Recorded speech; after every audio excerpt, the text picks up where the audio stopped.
তো তোমাদের প্রত্যেককে ওয়েলকাম বাংলা শিক্ষাশ্রম সহায় একাডেমি ইউটিউব চ্যানেলে। তো তোমাদের আমি যেই গুরুত্বপূর্ণ আজকে ব্যাপারটা আলোচনা করব সেটা হচ্ছে গ্রাম পঞ্চায়েত রিক্রুটমেন্ট 2025। পড়াশোনা শুরু না করা সবচেয়ে বড় বোকামি হচ্ছে এই মুহূর্তে দাঁড়িয়ে। পঞ্চায়েত পরীক্ষার্থীদের জন্য বিশেষ কিছু পরামর্শ দেওয়া হচ্ছে আজকে আমাদের পক্ষ থেকে, ঠিক আছে? তোমরা জানো অলরেডি তোমাদের রেজিস্ট্রেশন প্রক্রিয়া হয়ে গেছে বা এখনও চলছে।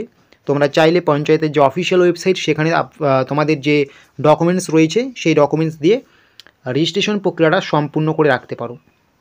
কারণ কখন রেজিস্ট্রেশন প্রক্রিয়া বন্ধ হয়ে যায় এটা বলা কিন্তু মুশকিল, ঠিক আছে? তো এই গ্রাম পঞ্চায়েত রিক্রুটমেন্ট 2025 নিয়ে আমি যে কথাটা বলবো, কারণ এটার মানে অনলাইন আবেদন কবে শুরু হবে? অনলাইন আবেদন শুরু হতে এখনও বেশ খানিকটা সময় বাকি আছে, কারণ ওবিসি কেসটা না মিললে তো অনলাইন অ্যাপ্লিকেশনটা হবে না বা আবেদন প্রক্রিয়া শুরু হবে না। তো সেটা আমি আগের ভিডিওতে বলেছিলাম যে কবে শুরু হতে পারে। যেমন আমি বলেছিলাম যে এটা ওবিসি ইস্যু মিটে যাওয়ার পরে 2-3 মাসের মধ্যে কিন্তু হয়ে যাবে, কারণ সামনে বিধানসভা ভোট আছে। বিধানসভা ভোটের আগেই কিন্তু এটার কিন্তু অবশ্যই এটার কিন্তু আবেদন প্রক্রিয়া থেকে শুরু করে সমস্ত কিছুই প্রায় কিন্তু শুরু হয়ে যাবে, যেটা পরীক্ষাও হতে পারে তার আগেও, ঠিক আছে? হতে পারে, কারণ সামনে যেহেতু বিধানসভা ভোট আছে, ঠিক আছে?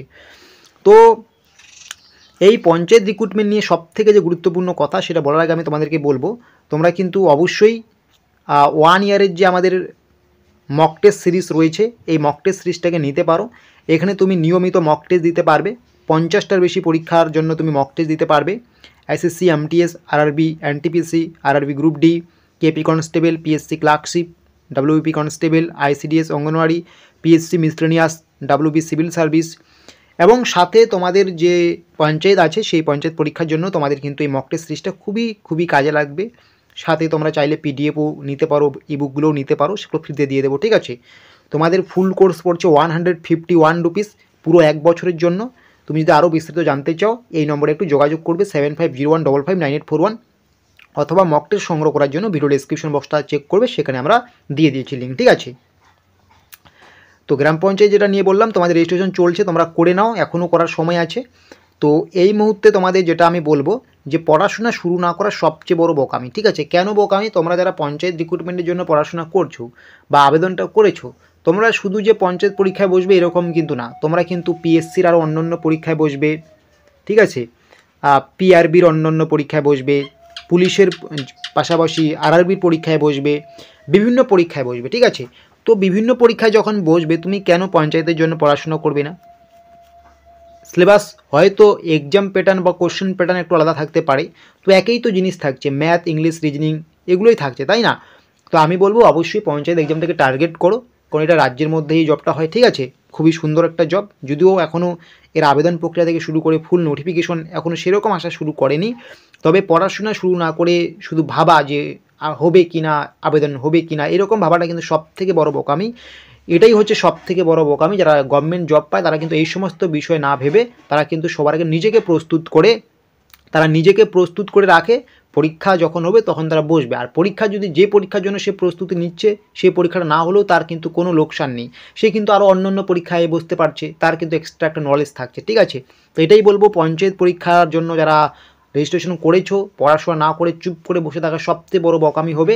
কারণ পড়াশোনা করলে তোমার কিন্তু সেটা কখনো বিফলে যাবে না, পরীক্ষা দেরি হলেও বা পরীক্ষা না হলেও কোনো সমস্যা হবে না, তুমি কিন্তু পরবর্তীতে অন্য পরীক্ষায় কিন্তু বসতে পারবে, সেই নলেজটা কিন্তু কাজে লাগবে, ঠিক আছে?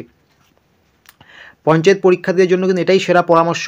তোমাদের কিন্তু এই পরীক্ষাকে টার্গেট করে পড়াশোনা করতেই হবে। এটা কখনোই ভাবলে চলবে না যে আবেদন হবে না, পরীক্ষা অনেক দেরি আছে, পড়াশোনা করবো না। যতদিন না তুমি জব পাচ্ছ, গভর্নমেন্ট জব, তোমাকে ততদিন কিন্তু পড়াশোনা করতেই হবে, ঠিক আছে? সেটা পঞ্চায়েত বলো আর যে পরীক্ষায় বলো না কেন, যে কোনো একটা পরীক্ষাকে ফুল টার্গেট নিয়ে পড়াশোনা করলে তোমার মধ্যে অনেক এক্সট্রা নলেজ চলে আসবে, তখন তুমি কিন্তু যে কোনো পরীক্ষা থেকে বসলে সেটাকে কোয়ালিফাই করতে পারবে, ঠিক আছে? তো আমি একটা কথাই বলবো, যারা পঞ্চায়েত রেজিস্ট্রেশন করেছো চুপ করে থেকো না, পারলে ওই পরীক্ষাটাকেই টার্গেট করে পড়ো, বা পঞ্চায়েতটাতে পড়তে যদি অসুবিধা মনে হচ্ছে, মোটিভেট পাচ্ছ না বা মোটিভেশন পাচ্ছ না, অন্য পরীক্ষাকে নিয়ে পড়াশোনা করো, চর্চার মধ্যে থাকো, তাহলেই কিন্তু সব কভার হয়ে যাবে, ঠিক আছে? ডাব্লিউবিসিএসকে পারলে করো, ঠিক আছে? তো এটাই কিন্তু আমি বলবো, যারা পঞ্চায়েত পরীক্ষার্থী রয়েছো, পঞ্চায়েত রেজিস্ট্রেশন করেছো, তোমাদের কিন্তু খুব শীঘ্রই যে কোনো সময় কিন্তু ওবিসি কেস মিটে যাওয়ার পরে অনলাইন আবেদন শুরু হতে পারে। আর আবেদন শুরু হয়ে যাওয়ার পরে তোমাদের কিন্তু পরীক্ষার যে খুব একটা লম্বা সময় থাকবে এরকম কিন্তু না, তাই বসে থেকে লাভ নেই, তোমাদের কিন্তু প্রিপারেশনটা ঠিকঠাক রাখতে হবে, নাহলে তুমি কিন্তু বড় বোকা সাজবে নিজে, ঠিক আছে? তো এটাই ছিল আজকের গুরুত্বপূর্ণ আলোচনা।